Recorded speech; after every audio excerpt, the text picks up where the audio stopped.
No one expected Europe to fall so quickly. Military planners believed wars were measured in years, not weeks. Massive armies stood behind concrete fortresses, confident that another long stalemate awaited them. Yet in less than 2 months, so many of Europe's strongest nations collapsed. Capitals failed, governments fled, and millions woke up under foreign rule. The shock was not only defeat, but speed. The maps changed faster than newspapers could print them. Historians would later struggle to explain how an entire continent was overwhelmed so rapidly. The answer lay in a revolutionary strategy that rewrote warfare itself. After World War I, Europe believed it had learned the price of modern war. The trench stalemate had killed millions, convincing generals that defense was stronger than offense. France invested heavily in the Maginot Line, a massive chain of fortifications designed to stop any German invasion. Britain focused on naval power and colonial defense. Smaller European nations trusted neutrality treaties and international law to protect them. These assumptions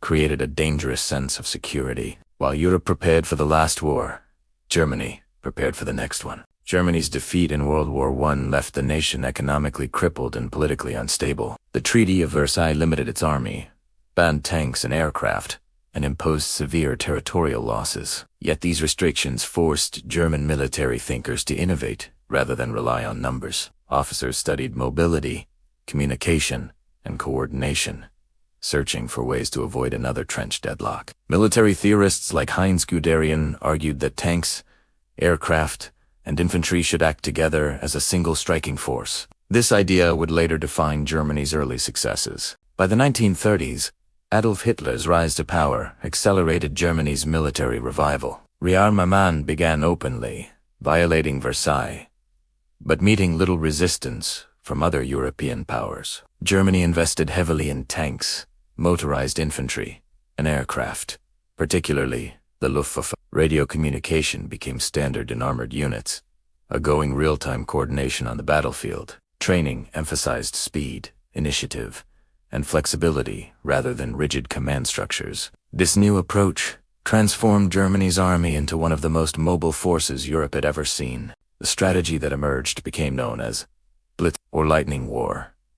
It was not a formal doctrine written in manuals, but a method developed through practice. The goal was to avoid prolonged fighting by striking fast and deep into enemy territory. Armored units would punch through weak points, bypass strong defenses, and encircle enemy armies. Air power would disrupt communications and supplies, while infantry captured ground. The enemy would collapse not from total destruction, but from confusion and loss of coordination. The first demonstration of this strategy occurred in September 1939 with the invasion of Poland. Germany attacked from the west while the Soviet Union invaded from the east under a secret agreement. Polish forces fought bravely but were overwhelmed by speed and coordination. German tanks advanced rapidly, supported by close air attacks from dive bombers. Command centers, railways, and supply depots were targeted, paralyzing Polish response. Within weeks, Poland was defeated, shocking observers but still underestimated by Western Europe. Many European leaders viewed Poland's defeat as an exception rather than a warning. They believed Poland lacked modern defenses and that Western armies would perform better. France and Britain declared war on Germany but took little immediate action,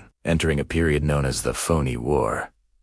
Soldiers waited behind defensive lines while diplomats hoped for negotiations. This delay allowed Germany to refine its tactics and prepare for a much larger campaign. Europe remained dangerously passive as the storm gathered strength. In April 1940, Germany launched attacks on Denmark and Norway, securing key ports and resources. These invasions demonstrated Germany's ability to coordinate land, sea, and air forces across difficult terrain. The speed of success again surprised Allied planners. Control of Norway protected German access to Swedish iron ore, essential for war production. The campaign also showed how air power could neutralize naval superiority. Germany was systematically removing strategic threats before turning west.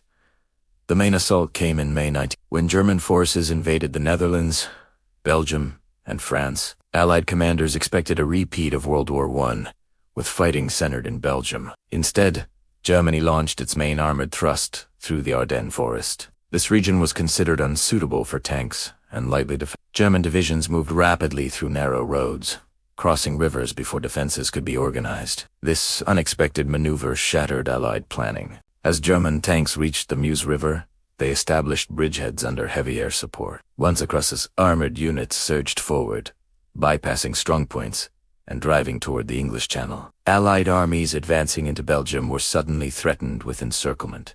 Communication failures and slow decision-making prevented an effective response. German forces exploited every delay, pressing forward relentlessly. Within days, the Allied front collapsed into chaos.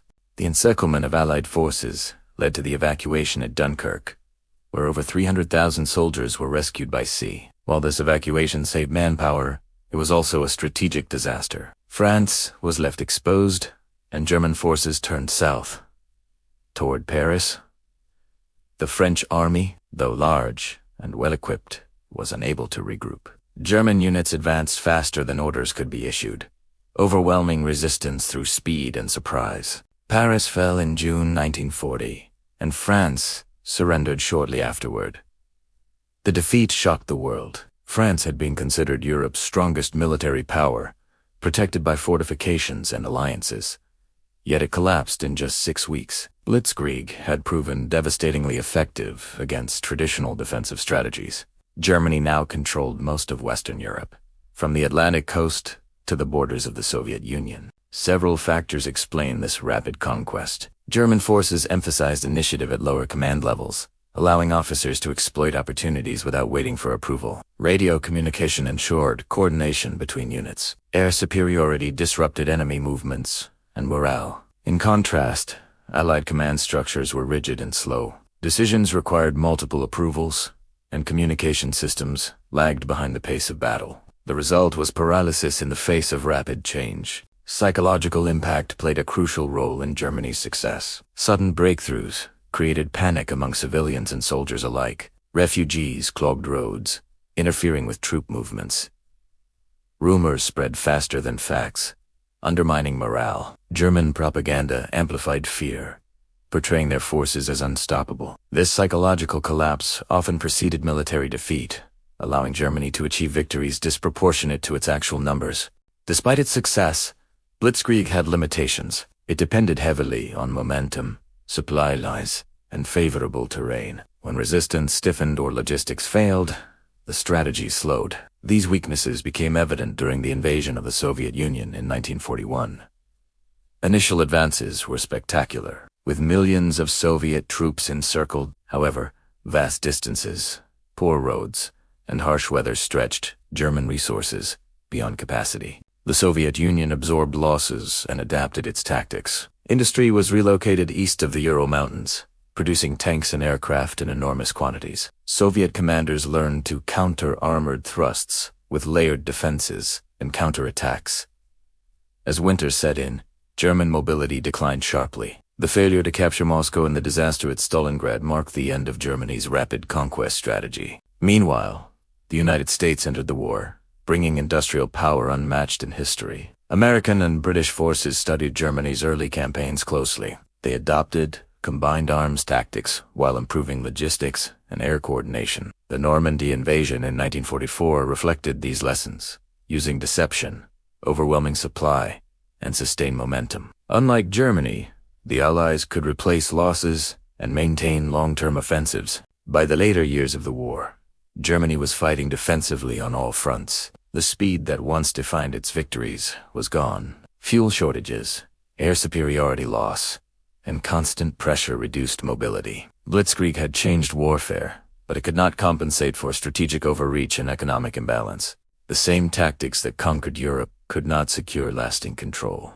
Germany's rapid conquest of Europe was not inevitable, nor was it based solely on superior weapons. It resulted from a combination of innovation, preparation, and opponent miscalculation. European powers underestimated the transformation of warfare underway. They relied on outdated assumptions and failed to adapt quickly. Blitzkrieg exposed these weaknesses with ruthless efficiency. The legacy of these campaigns remains deeply relevant. Modern military doctrine still reflects lessons learned from Germany's early victories. Speed, coordination, and communication remain central to warfare. At the same time, the human cost of rapid conquest serves as a warning. Millions lived under occupation, faced persecution, or lost their lives in campaigns measured in weeks. Understanding how Germany conquered Europe so quickly is not about glorifying war. It is about recognizing how fragile stability can be when innovation outpaces preparedness. History does not repeat itself exactly, but it often echoes. The speed with which Europe fell reminds us how quickly the world can change when warning signs are ignored.